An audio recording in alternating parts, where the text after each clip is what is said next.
Welcome, everybody, to another fantastic episode of SuperShares powered by Q. My name is Joe Marquez, Director of Academic Innovation for Q, and we are super excited this week. Why? Well, if you haven't heard, this is our Super Bowl week, right? This is our big main event. This is the week of Spring Q. That's right. In just a few short days, teachers will be ascending upon Palm Springs in California for one of the best in the West EdTech conferences you've ever been to. I'll tell you, the first time I ever went to a Spring Q conference all the way back in 2010, that makes me sound old now.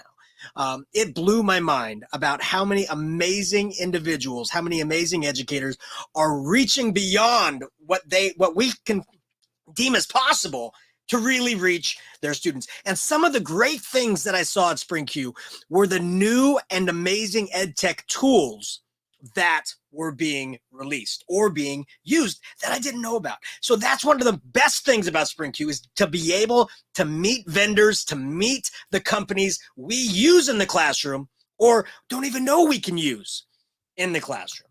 Because at Spring Q, we strive to bring you the best and the brightest in vendors and in speakers. In fact, our speaker on Thursday, our keynote speaker, Dee Lanier, is an amazing individual who's going to bring a powerful message on his hip hop heroes that he talks about in the classroom. And then one of my favorite people in the world, Sonal Patel, is going to be there to talk to you with a powerful message. And then, just like last year, back by popular demand, we have our community celebration, our Saturday Ratterday, with fun and games to bring our community together, right? But what brings our community together? Students, engagement, innovation. And that is what SuperShares are all about. And that's why we try to bring you the best guests we possibly can. And I have a fantastic guest here for you today. Now, some of you have probably used this tool before, right? So Text Help, right? The company that has brought you things like Read and Write and Equatio, right? To really help students dive deep into text and to really make things more accessible. That is what we're going to be talking about today. And I have Kati here from Text Help. Kati, welcome to the show. Thank you so much for being here.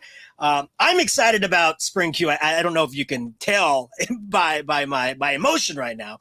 But what do you know about Spring Q, Kati? Have you ever been to a Spring Q? Is this a conference or a show that you've been looking forward to? Yes, I've been coming to Q for quite some time because I don't know if you want me to tell my background now, but I've been going for a while as a assistive technology specialist, as an OT, but now being on the vendor side I've done this 3 times now on the vendor side, but I can talk about that more here in a second. But yeah, I'm excited. I didn't get to go last year. And then of course, being shut down during COVID, I haven't been in a few years. So I'm really excited to finally get to be there and see the energy because it's always so great. It's so great. It's like spring break. Like it is going to be spring break for a lot of people. It's like where the fun and excitement happens. And I love to hear, Kati, that you are coming from that educational background, right? Like you are looking at these assistive technologies to meet the needs of our students, to ensure that learning can happen. And you found a company, you found a tool that does that.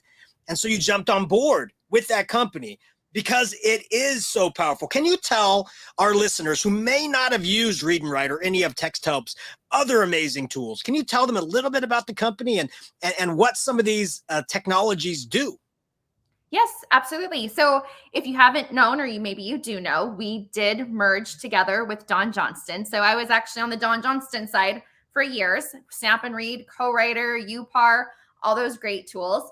And then coming together with Text Help this past year, we have just done, we're doing amazing because we're in the workplace, we're in the school environment, and our goal is to have people be heard, understood, and our goal is to get to 1 billion people. And we have so many hundreds of millions. We're getting closer every day. So it's just been a really great thing to get these tools into the hands of so many people. So super excited.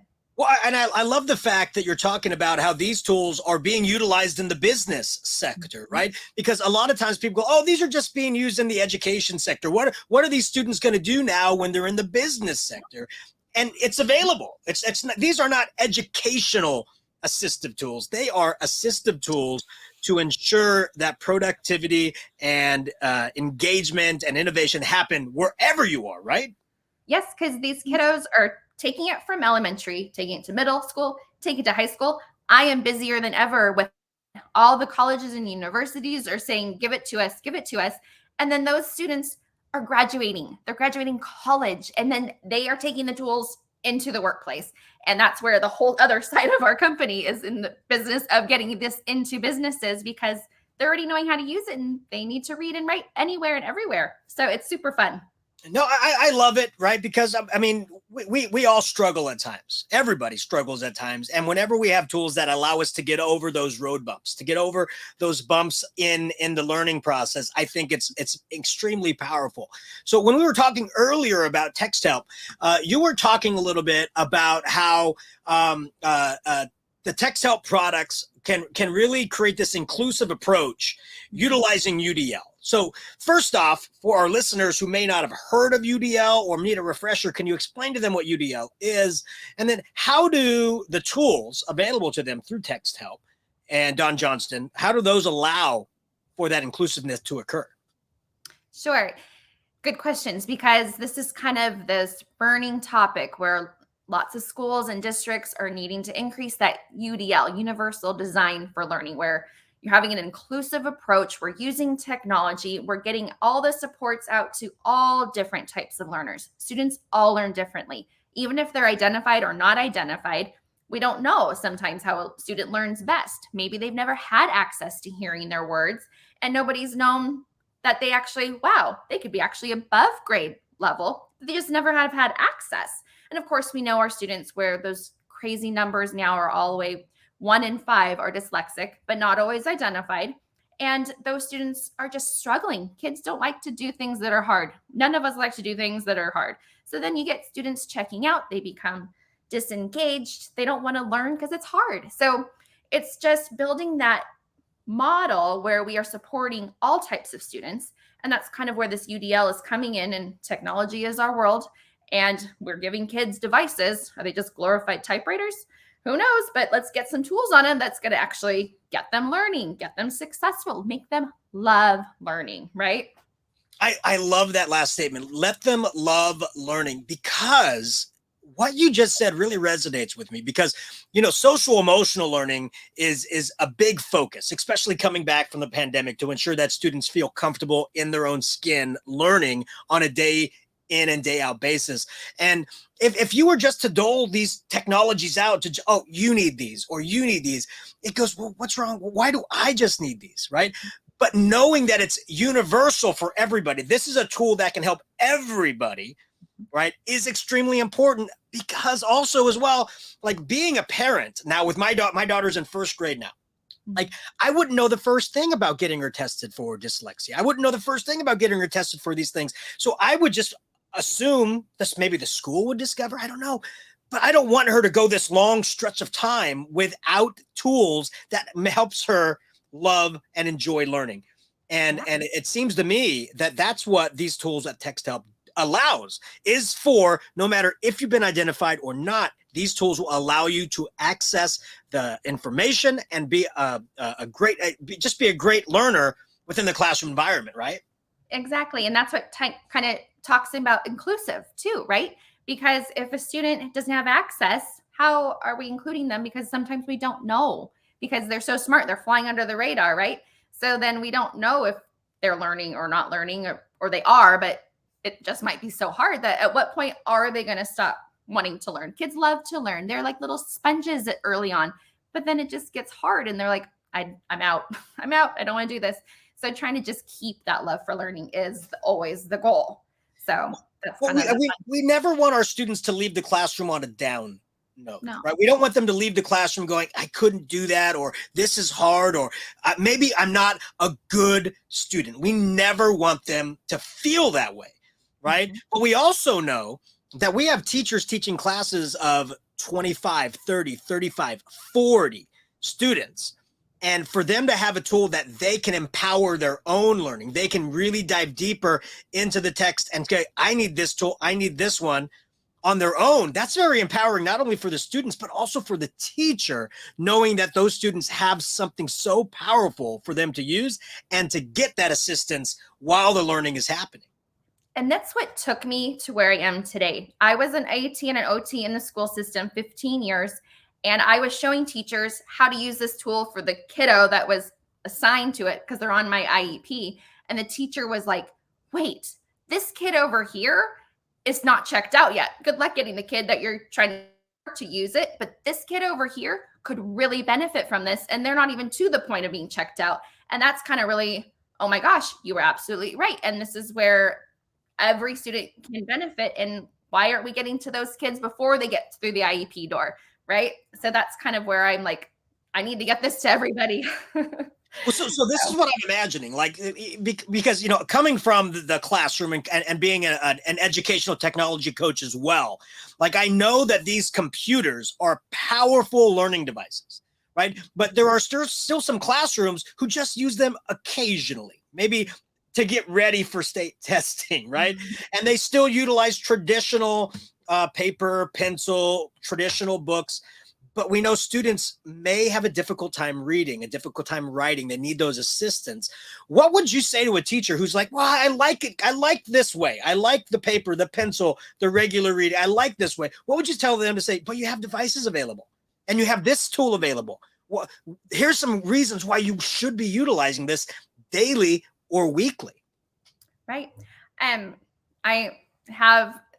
You could see on my screen here, I can show you where this is where teachers can see, you spoke of your daughter. This is actually my daughter's handwriting back when she was like 3rd, 4th grade. Like, this is really bad. And they are not complete sentences, but if you actually talk to her and let her speak you beautiful sentences, beautiful words, it's amazing day and night. She has great things in her little brain to talk about, great stories, but she just has a processing breakdown where she can't get complete sentences to her paper. And I could see this coming even starting at grade 1, where she just couldn't find the line. Words were floating all over the place.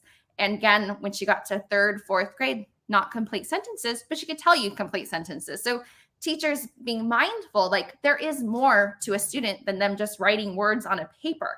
So giving them that ability to be able to speak their words or type them in a different format to allow them to engage and communicate makes wonders for the student. Again, we talk back that their love for learning is all based on their self-esteem and how they feel that they can do it.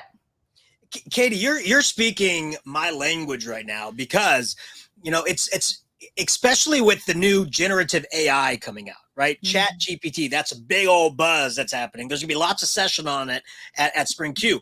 But because a computer can create this written work, I've been really focusing on what are other modalities that we as humans utilize to be able to convey our emotions, to convey our thoughts, our creative thoughts. Mm-hmm. And voice and video are two of the most common modalities students are utilizing in that fashion.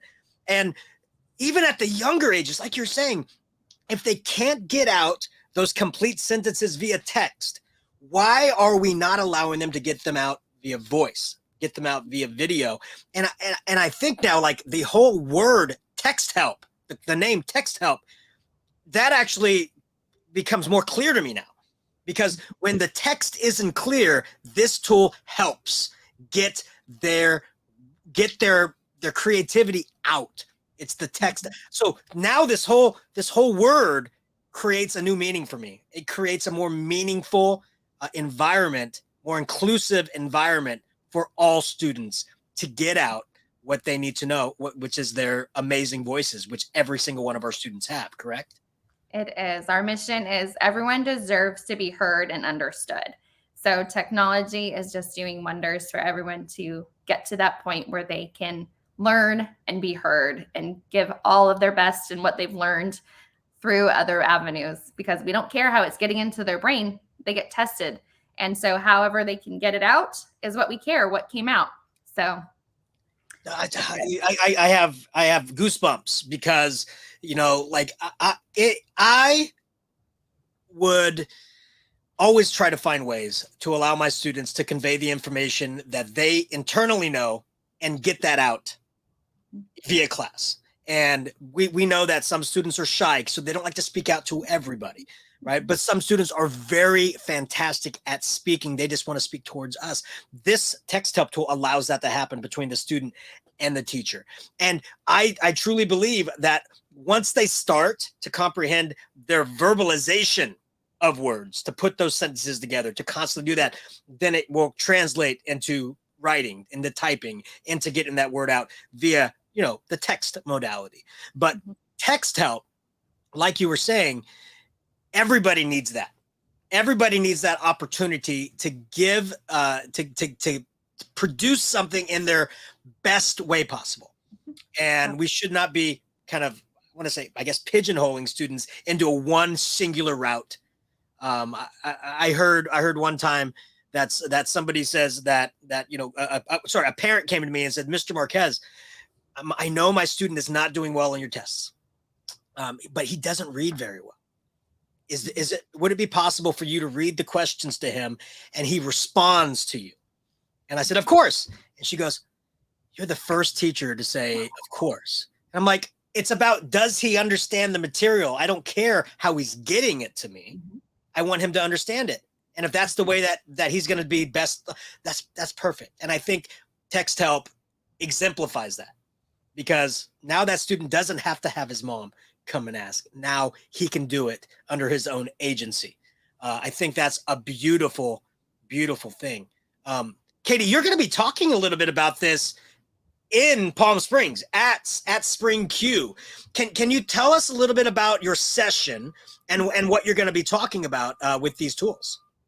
Yeah, so we've kind of touched on it a little bit here, but definitely kind of talking about how we can build those UDL pieces into our classrooms, how we're building inclusiveness, basically going through all the things that we have available to build this into supporting all learners, not just students who actually are identified, but how we are helping to support even the student you're talking about. Mom had to help or kind of intervene and ask, how can we build independent learners? So that's kind of where I'm going to be touching on. And of course, with this great merge between Text Help and Don Johnston, we have kind of great tools that really kind of support everybody.